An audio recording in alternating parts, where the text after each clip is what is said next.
Hello knitters, Faye Lamb from Strands Knitting Studio in San Clemente, California. And today I have sweaters, bunnies, and cables. Stay tuned.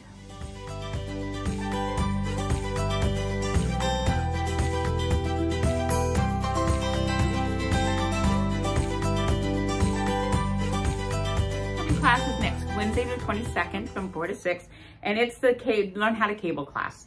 So this is the little cup cozy, and it's a basic cable. It's the same cable all the way around. You don't change cables. You just get to do the same one, and you sort of get the idea of what it is.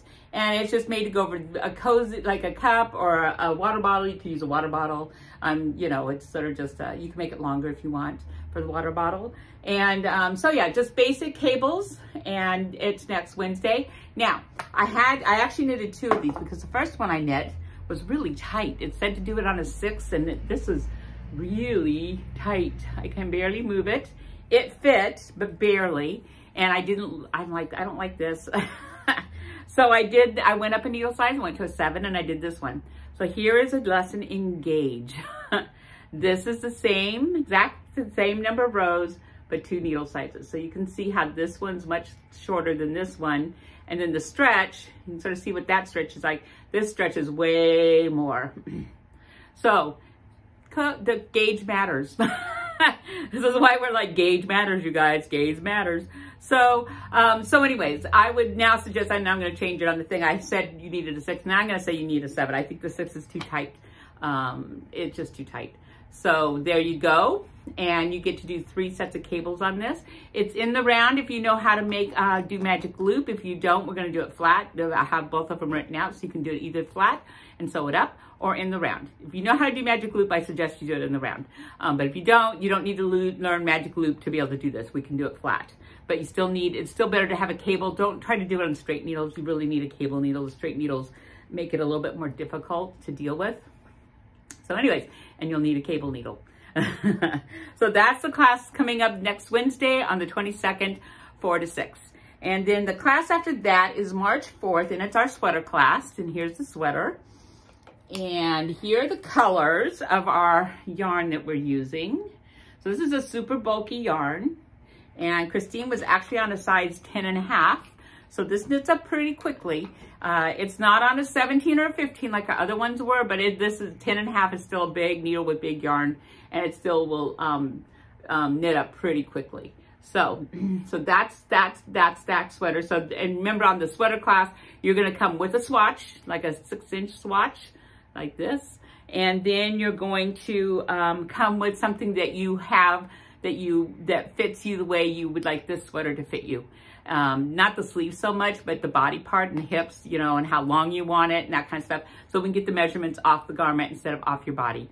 It's much harder to get it right off your body. It's a piece of cake to get it off something you already own and you love the way it fits. So that's the sweater class, first of sweater class, coming up on March 4th. It's a Saturday, 4 to 6. Now I'm just going to talk a little bit more about timing of sweaters. So when you want to knit sweaters during the year, when do you want to knit sweaters during the year? So obviously as the weather gets cooler, people tend to like pick up their needles more and knit sweaters. But unfortunately around here, that's about October, which means you really have to be concentrating on your gift giving, usually by then. So that means the first of the year to March, April, May.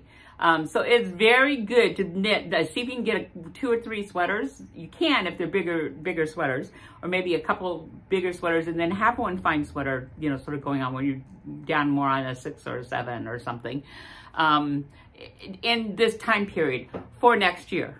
So don't think you're doing it now and I'm going to be able to wear it now. I mean, you may be able to wear it now for a little bit, but the goal is to have them ready, done, so when the temperature drops next year, you have some brand new sweaters to wear. That's how we have to think as a knitter, because this is a slow art. It is not a quick art. It's not like sewing is way faster than knitting or crocheting. So that you sort of have to think differently. I mean, yes, you can knit it and wear it if you get it done, but you also are trying to think towards, okay, now what do I want next fall to be able to wear and have ready and be able to pop on my brand new sweater when the temperatures drop in fall. And then as it starts to warm up here, you can start thinking about doing the tops and stuff with the plant fibers, the linens and the cottons and the silks and the combinations of, and that kind of thing. Because one, they nip a little faster because they're usually smaller. And also they're not wool, so you're not handling wool in the heat. Now, there are fair weather knitters and there are all year round knitters. So I'm an all year round knitter. I mean, except for the really hot months of September and October, I may not be knitting on wool other than socks or something like that, hat, socks, something like that, but nothing that's laying in my lap. But other than that, I knit all year round, doesn't matter, it's all good. But there are people who just want to knit wool when it's cold and plants when it's hot, and which is perfectly fine.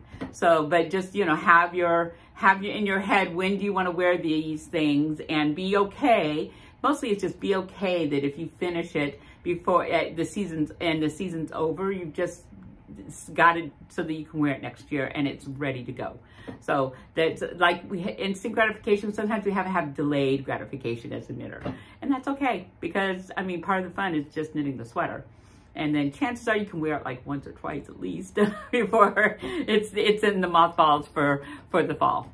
So anyways, I just wanted to sort of throw that out if some of you are thinking, oh my God, it's going to be too late to knit a sweater right now because it's going to be warmer before we know it and I won't have it done. Yeah, that's not how we think, because then you probably would hardly get any sweaters done. So there we go. All right, and then the last class that we have is the bunny class, which is March 11th, which is a Saturday 4 to 6.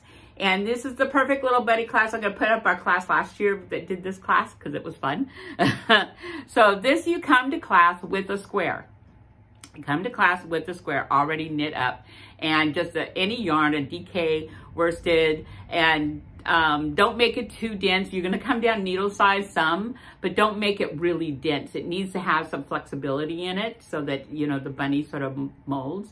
So at least go down maybe the bottom, you know, the ball band gives you a range of needles. You can go like one below the range it gives you, and you'll probably be fine. So if it's like I said, it's good for 7 to 11 needles, then start with a 6. And if it's too dense, if it gets too dense on your 6 because you're a tight knitter, go back up to the 7. Or if you know you're a tight knitter, just stay at the 7. All right. But if you knit a little bit of it and it's like, God, this is really dense, tear it out and go up. You'll be happy you did. It's just a square. It's okay. All right. So there we go. So, so bunnies, perfect for all the Easter stuff, which is coming up before we know it, as we just had Valentine's Day. So there you go, little bunnies. And Saturday the 11th from 4 to 6. So that's it for today, and I hope you have a really great week, and we see you in the studio real soon. Bye.